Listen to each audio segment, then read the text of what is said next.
کے وقت 4 فرشتے آ کر انسان کو کیا کہتے ہیں، 4 فرشتے آ کر مرنے والے کو کیا کہتے ہیں۔ مرنے والا تو پہلے سے ہی خوف میں ہوتا ہے، سوچ رہا ہوتا ہے کہ اب میرے ساتھ کیا ہونے والا ہے۔ دل میں ایک ہی سوال گردش کر رہا ہوتا ہے کہ میرے ساتھ اچھا سلوک ہوگا یا برا سلوک ہوگا، میری روح آسانی سے کھینچی جائے گی یا سختی کے ساتھ کھینچی جائے گی،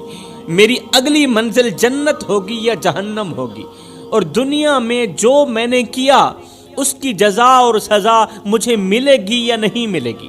اور مرنے والا یہ بھی سوچ رہا ہوتا ہے کہ جو مال میں پیچھے چھوڑ کر جا رہا ہوں اس کا حساب مجھ سے لیا جائے گا یا پھر وہ مال استعمال کرنے والوں سے لیا جائے گا۔ یہ سارے خیال ایک ساتھ دل پر بوجھ بنے ہوتے ہیں، یہ سارے خیال ذہن میں بوجھ بنے ہوتے ہیں۔ مرنے والا ابھی انہی سوچوں میں ڈوبا ہوا ہی ہوتا ہے، انہی سوچوں میں ڈوبا ہوا ہی ہوتا ہے کہ پہلا فرشتہ آسمان سے زمین پر اترتا ہے، پہلا فرشتہ آسمان سے زمین پر اترتا ہے، مرنے والے کے سرہانے آ کر کھڑا ہو جاتا ہے اور پھر بلند آواز سے کہتا ہے، اے مرنے والے، میں وہ فرشتہ ہوں جو تیرے رزق پر مقرر کیا گیا تھا، میں روزانہ تیرے لیے رزق کا بندوبست کرتا تھا، تیرے لیے روٹی کا انتظام کرتا تھا، تیرے لیے روزی کا انتظام کرتا تھا، تیرے لیے روزی تلاش کرتا تھا۔ وہ کوئی اور نہیں تھا، وہ میں ہی تھا جس کی وجہ سے تو زندگی میں ایک رات بھی بھوکا نہیں سویا تھا، وہ کوئی اور نہیں تھا، وہ میری ہی وجہ تھی، وہ سب کچھ میں ہی کرتا رہا اللہ کے حکم پر۔ تیرے نصیب کی کتابوں میں جتنا کچھ تیرا رزق لکھا گیا تھا وہ سب میں نے تیرے پاس پہنچا دیا، نہ اس میں کمی ہوئی نہ دیر ہوئی، نہ کمی ہوئی نہ اس میں نہ دیر ہوئی، نہ زیادہ ہوا نہ ہی کم ہوا۔ اب میں نے دھرتی کا چپا چپا چھان مارا ہے، آج کے دن میں نے دھرتی کا چپا چپا چھان مارا ہے، تیرے لیے روٹی کا ایک ٹکڑا بھی باقی نہیں رہا، ایک لقمہ بھی باقی نہیں رہا۔ تو یوں سمجھ لے کہ گندم کا ایک دانہ بھی تیرے لیے باقی نہیں رہا، تیرے نصیب کا رزق سب ختم ہو چکا ہے۔ مرنے والا فرشتے کی یہ بات سن کر سوچتا ہے کہ میں نے دنیا میں اتنا مال کمایا، اتنا پیسہ کمایا، اتنی محنت کی، دن رات ایک کی، اور اپنے پیچھے بہت سارا مال چھوڑ کر جا رہا ہوں۔ یہاں پر مجھے حضرت غوث اعظم کا ایک جملہ یاد آ گیا، میری قوم کے نوجوانوں، حضرت سیدنا غوث اعظم نے فرمایا تھا، او ماڑی بنانے والے، او محل بنانے والے، ماڑی بنا رہا ہے تو، محل بنا رہا ہے تو، بسیں گے کوئی اور، حساب تجھے دینا پڑے گا۔ حلال و حرام کی تمیز کیے بغیر مال جمع کر رہا ہے تو، بینک بیلنس بہت زیادہ کر رہا ہے تو مر جائے گا، کھانے والے کھائیں گے، حساب تجھ سے لیا جائے گا۔ وہ اپنے پیچھے بہت سارا مال چھوڑ کر جا رہا ہے مرنے والا سوچتا ہے کہ میں نے اتنا سارا مال کمایا، اتنی محنت کی، دن رات ایک کیے، اور اپنے پیچھے بہت سارا مال چھوڑ کر جا رہا ہوں، لیکن افسوس کہ اس مال میں سے آج مجھے ایک نوالا بھی نصیب نہیں، ایک نوالا بھی نصیب نہیں، جو کچھ میں نے جمع کیا وہ سب یہیں رہ گیا، میرے نصیب کا ایک ایک نوالا اس مال سے ختم ہو چکا ہے، اور اب میرے لیے کچھ بھی باقی نہیں رہا دنیا میں۔ ابھی پہلے فرشتے سے بات چیت ختم نہیں ہوتی کہ اتنے میں دوسرا فرشتہ آسمان سے زمین پر اترتا ہے، اور یہ میت کے پیروں والی سائڈ سے کھڑا ہو جاتا ہے۔ دوسرا فرشتہ آسمان سے زمین پر اترتا ہے، مرنے والے کے پیروں والی سائڈ سے کھڑا ہو جاتا ہے، پھر بلند آواز سے کہتا ہے، او مرنے والے، میں وہ فرشتہ ہوں جسے تیرے پانی پر مقرر کیا گیا تھا۔ میری ڈیوٹی تھی کہ دنیا میں جہاں کہیں تیری قسمت کا پانی ہو، میں وہ پانی ڈھونڈ کر تلاش کر کے تیرے تک پہنچاؤں، چاہے وہ سفر میں ہو یا گھر میں ہو، قریب ہو یا دور ہو۔ لیکن افسوس، آج میں نے دنیا کا چپا چپا چھان مارا ہے، آج میں نے دھرتی کا چپا چپا چھان مارا ہے، ہر گلی ہر کونے میں میں نے دیکھا، مگر مجھے تیری قسمت کا ایک قطرہ پانی بھی نظر نہیں آیا، تیرے لیے ایک قطرہ پانی کا بھی باقی نہیں بچا۔ میں نے اپنی ڈیوٹی نبھانے میں ذرا بھی غفلت نہیں کی، دھرتی کا چپا چپا چھان مارا صرف تیرے لیے کہ تجھے ایک گھونٹ میسر ہو جائے، ایک گھونٹ پانی کا مل جائے۔ جو حکم ملا تھا میں نے وہ پورا کیا، اللہ نے میری ڈیوٹی لگا دی تھی نا، اللہ نے میری ڈیوٹی لگا رکھی تھی کہ میں نے تجھے پانی تلاش کر کے تیرے حلق کے نیچے لے کر جانا ہے۔ اب پوری دنیا میں، روئے زمین میں نے چپا چپا چھان مارا ہے، تیرے لیے پانی کا ایک قطرہ بھی باقی نہیں رہا، لہٰذا میں تمہیں بتلانے کے لیے آیا ہوں، آخری مرتبہ تیرے پاس آیا ہوں، تمہیں بتلانے کے لیے آیا ہوں کہ دنیا میں تیرے نصیب کا ایک گھونٹ پانی کا بھی نہیں بچا ہے، ایک گھونٹ پانی کا بھی نہیں بچا، لہٰذا اب تو اگلی دنیا کی طرف جانے والا ہے۔ مرنے والا چیخنے کی کوشش کرتا ہے یہ خبر سن کر کہ میرے لیے پانی کا ایک گھونٹ بھی باقی نہیں بچا دنیا میں۔ مرنے والا رونے کی، چیخنے کی کوشش کرتا ہے مگر چیخ نہیں سکتا، بس اس کی آنکھوں سے آنسو نکلتے رہتے ہیں۔ میرے محترم بھائیو، آپ نے غور کیا ہوگا کہ مرنے والے کی آنکھوں سے آنسو نکل رہے ہوتے ہیں۔ آپ کے ارد گرد حق ہمسائے، آپ کے گھر والوں میں سے جب کسی کا انتقال ہوا ہوگا، آپ نے غور کیا ہوگا کہ انتقال کے وقت، روح کے نکلتے وقت مرنے والے کی آنکھوں سے آنسو نکلتے ہیں، آنسو نکل رہے ہوتے ہیں۔ دراصل وہ اسی وجہ سے نکل رہے ہوتے ہیں کہ اب اس کا دنیا میں رزق اور پانی کا ایک گھونٹ بھی باقی نہیں رہا، نہ تو روٹی باقی رہی ہے، نہ تو ایک گھونٹ پانی کا باقی رہا ہے، ایک گھونٹ تو کیا ایک قطرہ بھی باقی نہیں بچا، کیونکہ اب اسے یقین ہو گیا ہوتا ہے کہ میں اپنی بیوی، بچے، اپنا مال سب کچھ چھوڑ کر اگلے جہان کو جا رہا ہوں۔ اگر وہ مرنے والا نیک ہوتا ہے تو خوشی کا اظہار کرتا ہے موت کے وقت، اگر وہ نیک ہوتا ہے، اگر وہ متقی پرہیزگار ہوتا ہے، پانچوں وقت کا نمازی ہوتا ہے، اگر وہ حق بولتا ہے، سچ کا ساتھ دیتا ہے، حق کا ساتھ دیتا ہے، اگر وہ دیندار ہوتا ہے، اگر وہ نیک ہوتا ہے نا مرنے والا، تو موت کے وقت وہ روتا نہیں ہے بلکہ وہ خوشی کا اظہار کرتا ہے، کہتا ہے شکر الحمدللہ، مجھے دنیا کے گھونٹ یا روٹی نوالے کی ضرورت نہیں ہے، مجھے دنیا کا مال نہیں چاہیے، میں نے تو اپنے رب کا دیدار کرنا ہے، سبحان اللہ۔ مگر جو گنہگار ہوتا ہے، جو بدکار ہوتا ہے، وہ افسوس کرتا کرتا خود کو ہی اذیت دینے لگتا ہے۔ وہ جب افسوس کرتا ہے تو اس کو تکلیف ملتی ہے، موت کے وقت بھی تکلیف ملتی ہے۔ ابھی دوسرے فرشتے سے بات ختم نہیں ہوتی کہ اتنے میں تیسرا فرشتہ آسمان سے زمین پر اترتا ہے۔ یہ فرشتہ مرنے والے کی دوسری جگہ کھڑا ہو جاتا ہے، دوسری جانب کھڑا ہو جاتا ہے اور بلند آواز سے افسوس کرتا ہوا کہتا ہے، اے مرنے والے، میں وہ فرشتہ ہوں جسے اللہ نے تیری طاقت پر مقرر کیا تھا، میں ہی تھا جو تجھے چلاتا تھا، اللہ نے میری ڈیوٹی لگا رکھی تھی، میں ہی تھا تجھے چلاتا تھا، تجھے پھراتا تھا، تجھے اٹھاتا تھا، تجھے بٹھاتا تھا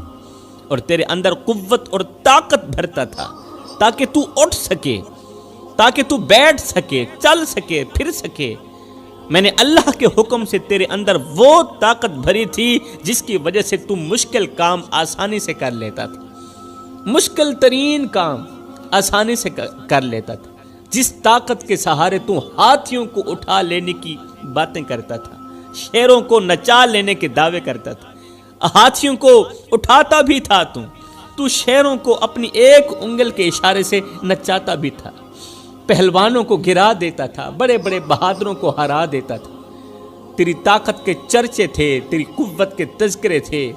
اور تو اپنے مضبوط بازوؤں پر مان کرتا تھا، تکبر کرتا تھا۔ مگر افسوس، آج میں نے زمین کے ہر ایک کونے پر نظر دوڑائی ہے، پوری زمین چھان ماری ہے، دھرتی کا چپا چپا چھان مارا ہے، لیکن مجھے کہیں بھی تیرے حصے کی طاقت نہیں ملی۔ آج میں تجھے وہ قوت اور وہ طاقت مہیا کرنے سے قاصر ہوں جو کبھی تیرا مان ہوا کرتی تھی طاقت، کیونکہ اللہ نے تیرے حصے کی طاقت اس دنیا سے ختم کر دی ہے۔ انسان کتنا کمزور ہے میرے بھائیو، انسان کمزور پیدا ہوتا ہے مگر طاقتور ہوتے ہی خود کو خدا سمجھنے لگ جاتا ہے۔ ہاں کمزور پیدا ہوتا ہے مگر 4 دن کی مہلت پا کر حضرت انسان اپنی اوقات بھول جاتا ہے۔ جب انسان اپنی اوقات بھول جاتا ہے تو پھر اسے اتنا پتہ بھی نہیں رہتا کہ مٹی کا کھلونا جیتے جی تو بہت شور مچاتا ہے، لیکن جب مرتا ہے تو پھر مر ہی جاتا ہے۔ اے حضرت انسان، تیرے غرور کی اوقات تو بس اتنی سی ہے، تیرے تکبر کی اوقات تو بس اتنی سی ہے کہ جب تو دنیا میں آیا تھا تو لوگوں نے ہی تیرے ننگے وجود کو ڈھانپا تھا، اور جب تو دنیا سے گیا تھا، مرا تھا، تو لوگوں نے ہی تیرے ننگے وجود کو ڈھانپ کر تجھے رخصت کیا تھا۔ تو غرور کس بات کا کرتا ہے؟ ایک قبرستان کے اوپر لکھا تھا، قبر کے ایک پتھر پر لکھا تھا کہ منزل تو تیری یہی تھی، بس زندگی گزر گئی آتے آتے، اور نادان کیا ملا تجھے اس دنیا سے، اپنوں نے ہی دفنایا تجھے جاتے جاتے۔ اے بندے، نہ کفن میں جیب ہے، نہ قبر میں الماری ہے، اور کمال کی بات تو یہ ہے کہ موت کا فرشتہ رشوت بھی نہیں لیتا، موت کا فرشتہ رشوت بھی نہیں لیتا۔ اللہ اکبر۔ اب اس کے دل پر بوجھ بڑھ جاتا ہے، مرنے والے کے دل پر بوجھ بڑھ جاتا ہے، اور وہ سوچنے لگتا ہے کہ کاش میں نے آج کے اس دن اور اس لمحے کو یاد رکھا ہوتا، کاش میں نے اپنی ساری زندگی غفلت میں نہ گزاری ہوتی، کاش میں نے اپنی طاقت پر مان نہ کیا ہوتا، کاش میرا ذہن اس بات کو مان لیتا کہ ایک دن ایسا آئے گا جب میں بالکل بے جان ہو جاؤں گا۔ مجھے تو اس چیز کا علم بھی نہیں تھا، میں نے زندگی میں کبھی سوچا بھی نہیں تھا کہ میرے ساتھ بھی یہ ہوگا۔ حضرت سیدنا یعقوب علیہ السلام نے فرمایا تھا، اے ملک الموت، اے فرشتے، جب تم میری روح نکالنے کے لیے آنا تو پہلے مجھے بتانا، پہلے مجھے بتانا۔ ملک الموت نے کہا ٹھیک ہے، اے اللہ کے نبی، جب میں آپ کی روح آپ کے جسم سے الگ کرنے کے لیے آؤں گا نا، پہلے میں تمہیں بتاؤں گا کہ میں آ رہا ہوں۔ وقت گزرتا گیا، حضرت یعقوب علیہ السلام کی زندگی کے دن مکمل ہو گئے، جتنا کھانا تھا کھا لیا، جتنا پینا تھا پی لیا، آپ کے نصیب کا رزق ختم ہو گیا۔ اللہ اکبر۔ ایک دن اسرائیل علیہ السلام آ گیا روح نکالنے کے لیے۔ اللہ کے نبی نے فرمایا، اے اسرائیل، میں نے تجھے کہا نہیں تھا جب میرے پاس آنا تو پہلے مجھے بتانا، جب میری روح نکالنے کے لیے آنا تو پہلے مجھے خبر دینا، پہلے مجھے خبر دینا۔ ملک الموت نے کہا، اے اللہ کے نبی، ایک بار نہیں 10 مرتبہ میں تمہیں بتا چکا ہوں کہ میں آپ کے پاس آ رہا ہوں، تیاری کر لیں۔ اللہ کے نبی نے فرمایا، وہ کس طرح؟ ملک الموت نے کہا، آپ کی داڑھی کے سفید بال، یہ میرا قاصد ہی تو تھا۔ داڑھی پہلے سیاہ تھی پھر سفید ہو گئی، وہ جو سفیدی تھی وہ سفیدی نہیں، وہ میرا قاصد ہی تھا کہ اب میں آپ کے پاس آنے والا۔ آپ کے ہی محلے میں فلاں جگہ پر فوت کی ہوئی تھی، کوئی مرا تھا، آپ نے جنازہ پڑھایا تھا۔ میں صرف ان کو مارنے کے لیے نہیں آیا تھا، آپ کو بتانے کے لیے بھی آیا تھا کہ حضرت آج ان کی باری ہے، کل آپ بھی تیار ہو جائیں۔ تو مرنے والا سوچتا ہے، مرنے والا سوچتا ہے کہ مجھے تو پتہ بھی نہیں تھا، خبر بھی نہیں تھی کہ میری زندگی میں یہ دن لکھا ہوگا، میرے ساتھ بھی یہ کچھ ہوگا۔ میرے بھائیوں، مرنے والے صرف مرتے نہیں بلکہ وہ ہم پر احسان کر کے بھی جاتے ہیں۔ اب فرشتہ کہتا ہے، او مرنے والے، اللہ تعالیٰ نے مجھے تیری سانس پر مقرر کیا تھا، میری ڈیوٹی تھی کہ میں تیری سانسوں کو سلامت رکھوں، میں تیری چلتی سانسوں کو اور چلانے میں مدد دوں، میں تیری مدد کروں، تجھے سانس مہیا کروں، ایک سانس کے بعد دوسری نئی سانس مہیا کروں، وہ قیمتی سانس جو لاکھوں میں بھی نہیں خرید سکتے، وہ قیمتی سانس جو کروڑوں میں بھی نہیں خریدا جا سکتا، میں تجھے زندگی بھر مفت میں وہ سانس مہیا کرتا رہا جو کروڑوں میں بھی نہیں خریدی جاتی، جو کروڑوں سے بھی بڑھ کر قیمتی ہے، میں وہ سانس اللہ کے حکم سے تجھے مفت میں مہیا کرتا رہا۔ ہر صبح جو تو جاگتا تھا وہ میری اجازت سے ہی جاگتا تھا، اللہ کے حکم سے۔ ہر صبح اور ہر نیند کے دوران اور نیند کے وقت جب تو جاگتا تھا، جب تو سوتا تھا، جب تو سانس لیتا تھا نا، تو میری ہی اجازت پر لیتا تھا۔ ہر رات جب تو سوتا تھا میری حفاظت میں سوتا تھا، تیرے سینے میں جو سانس آتی جاتی تھی وہ میرے حکم سے چلتی تھی۔ اللہ کے دیے گئے حکم پر، وہ میرے ہی حکم سے میں ہی چلا رہا تھا یہ نظام، لیکن آج میں تجھے یہ بتانے آیا ہوں کہ تیرے حصے کی سانسیں پوری ہو چکی ہیں، اب تیرے لیے ایک سانس بھی باقی نہیں رہی۔ میں صرف اتنا بتانے کے لیے آیا ہوں کہ تیرے لیے ایک سانس بھی باقی نہیں رہی۔ میں نے تیرے لیے جتنی سانسیں لکھی گئی تھی وہ سب تجھے دنیا میں پوری دے دی ہیں، پوری دے دی ہیں، ڈنڈی نہیں ماری، میں نے تیرے ساتھ دھوکہ نہیں کیا۔ اب نہ میں تجھے ایک سانس آگے دے سکتا ہوں اور نہ ہی ایک لمحہ پیچھے کر سکتا ہوں تیرے لیے، کیونکہ اللہ کے حکم سے تیرے نصیب کی سانسیں اس دنیا میں ختم ہو چکی ہیں۔ فرشتے کی یہ بات سن کر کہ اللہ کے حکم سے تیرے نصیب کی سانسیں اس دنیا میں ختم ہو چکی ہیں، فرشتے کی یہ بات سن کر مرنے والا اندر سے ایک دم ٹوٹ جاتا ہے، جس طرح وہ مرنے سے پہلے مر چکا ہو۔ اسے یقین ہو جاتا ہے کہ اب واپسی کا کوئی راستہ نہیں ہے، اب نہ سانس باقی ہے، نہ طاقت، نہ پانی، نہ رزق، اور وہ سمجھ جاتا ہے کہ اب اصل سفر شروع ہونے والا ہے، اب اگلے جہان والا سفر شروع ہونے والا، وہ سفر جس میں دنیا کی کوئی چیز ساتھ نہیں جائے گی، کوئی چیز ساتھ نہیں جائے گی۔ میں نے کہا ہے نہ کفن میں جیب ہے، نہ قبر میں الماری ہے، اور کمال کی بات تو یہ ہے کہ موت کا فرشتہ رشوت بھی نہیں لیتا۔ اس کے بعد پھر کیا ہوتا ہے؟ حضرت سیدنا عزرائیل علیہ السلام، جسے ملک الموت کہا جاتا ہے، مرنے والے کی چارپائی پر لیٹے ہوئے شخص کی روح نکالنا شروع کر دیتے ہیں۔ انسان کی یہ روح پیروں سے نکلتی ہوئی اوپر کی طرف آتی ہے، سر کی طرف آتی ہے، اور جب یہ روح دل اور پھیپھڑوں تک پہنچتی ہے تو یہ وہ لمحہ ہوتا ہے کہ جب انسان پہلی مرتبہ فرشتوں اور شیطانوں کو دیکھتا ہے، پہلی مرتبہ فرشتے کو بھی اپنی آنکھوں سے دیکھتا ہے اور شیطان کو بھی پہلی مرتبہ اپنی آنکھوں سے دیکھتا ہے۔ وہ سب کچھ جو دنیا میں آنکھوں سے اوجھل تھا اچانک اس کے سامنے آ جاتا ہے۔ فرشتے اوجھل تھے، اس کے سامنے آ جاتے ہیں۔ شیطان اوجھل رہتا ہے دنیا میں، مگر موت کے وقت مرنے والے کی بالکل آنکھوں کے سامنے آ جاتا ہے، اور جب یہ روح مکمل طور پر نکل جاتی ہے تو انسان کی آنکھیں مکمل طور پر کھل جاتی ہیں۔ انسان آنکھیں پھاڑ پھاڑ کے آسمان کی طرف دیکھنے لگتا ہے، جسم بے جان ہوتا ہے مگر آنکھیں حقیقت دیکھ رہی ہوتی ہیں، اور انسان آسمان کی طرف دیکھنا شروع کر دیتا ہے۔ یہی وہ لمحہ ہوتا ہے جب وہ پہلی مرتبہ اپنی روح کو آسمان کی طرف جاتا ہوا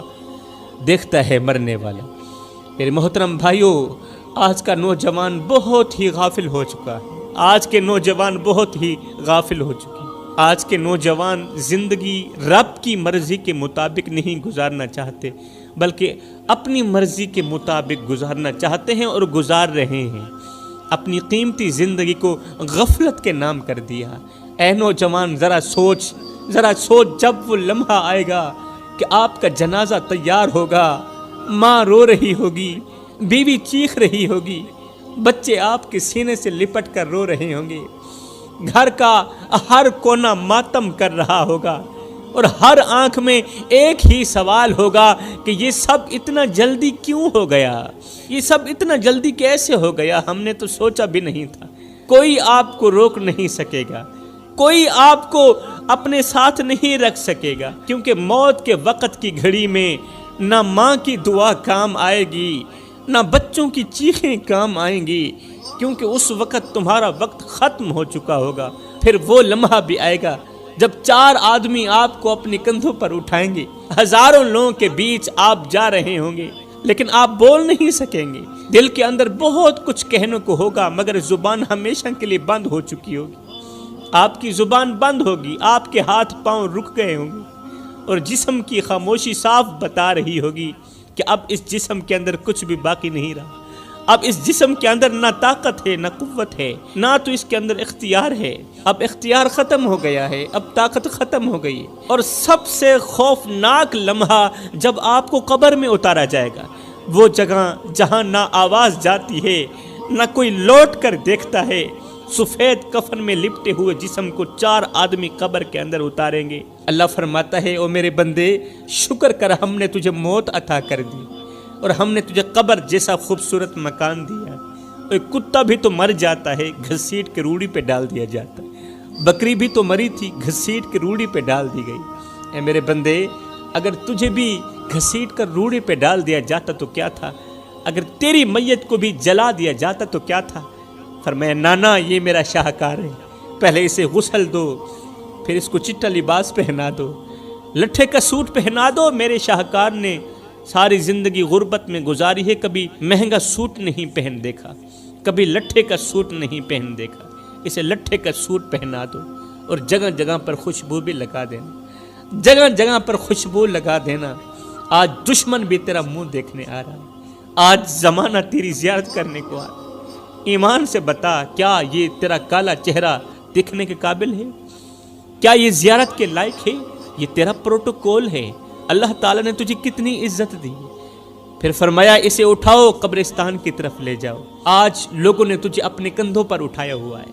فرمایا ایک بندہ بھی نہیں، 4 بندے اٹھائیں، اور ہاں کندھا بھی بدلتے رہنا، اور ہاں آہستہ آہستہ چلنا، کہیں میرے شاہکار کو دھکا بھی نہ لگ جائے۔ آج تو دولہا بنا ہوا ہے، زمانہ تیری بارات بنی ہوئی ہے، اور تیرا پروٹوکول اتنا ہے کہ آج امام کعبہ بھی آ جائے تو وہ بھی پیچھے ہے، تیری لاش آگے ہے۔ اب میرا اللہ فرماتا ہے میرے بندے دیکھ تو صحیح، ہم نے تیرے ساتھ کتنا اچھا سلوک کیا، ہم نے تجھے کتنی عزت دی ہے، بتا تو صحیح تو نے ہمیں کیا کچھ دیا ہے؟ کیا کچھ دیا ہے ہمیں؟ ہم نے تجھے دیکھنے کے لیے آنکھیں دی، چھونے کے لیے ہاتھ دیے، چلنے کے لیے پیر دیے۔ ایک آنکھ خراب ہو جائے میں لاکھوں کروڑوں روپے لگا دینے کو تیار ہوں کہ کسی نہ کسی طرح وہ آنکھ، وہ نظر واپس آ جائے، دوبارہ واپس لوٹ آئے۔ اگر دل کا وال خراب ہو جائے تو میں لاکھوں کروڑوں روپے لگا دینے کو تیار ہوں کہ کسی نہ کسی طرح میرا دل ٹھیک ہو جائے۔ فرمایا یہ آنکھیں، یہ دل، یہ گردے، یہ پھیپھڑے، یہ وہ قیمتی چیزیں ہیں جو لاکھوں کروڑوں سے بھی زیادہ قیمتی ہے۔ مزے کی بات نہ بتاؤں، یہ سب کچھ میں نے تمہیں مفت میں دے دیے، یہ سب کچھ میں نے تمہیں مفت میں دیا ہے، کبھی اس کا بل نہیں مانگا، کبھی اس کے پیسے نہیں مانگے۔ اے بندے پھر ہمارا حق بنتا ہے کہ ہم اپنے رب کا شکر ادا کریں، پھر ہمارا حق بنتا ہے کہ ہم اٹھیں تو شکر کرتے ہوئے، ہم بیٹھیں تو اپنے رب کا شکر کرتے ہوئے، ہم سانس لیں تو ہر سانس کے بعد گزری ہوئی سانس کا شکر ادا تو ہونا چاہیے نا۔ اتنی تو وفا کر کے جائے نا، اتنی تو وفا کر کے جائے نا۔ اے بندے آ جا اس کریم رب کی چوکھٹ پر جو ایک ماں سے نہیں 70 ماں سے بڑھ کے محبت کرنے والا ہے۔